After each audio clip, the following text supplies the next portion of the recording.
Hey guys, today I will be teaching you how to use the radio device in Fortnite.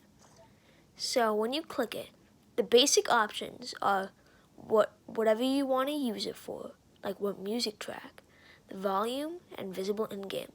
If I were you and you wanted some cooler options, I would go to all options. You can have all this stuff. How all of these work is audio track. Whenever you change it, it changes what plays. My personal favorite is Bunker Jam Remix because it just sounds the coolest. It's good for box fights, adventure maps, pretty much everything. Play during waiting for players.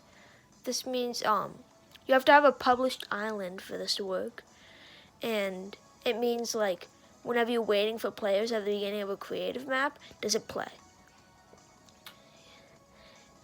This one determines whether the radio should be heard during the game countdown phase. Play during game countdown.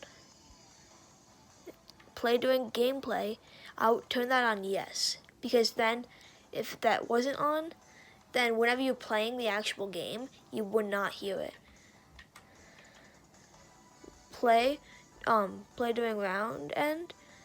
This means like if you have rounds in your map, whenever the round ends, that means that it stops playing.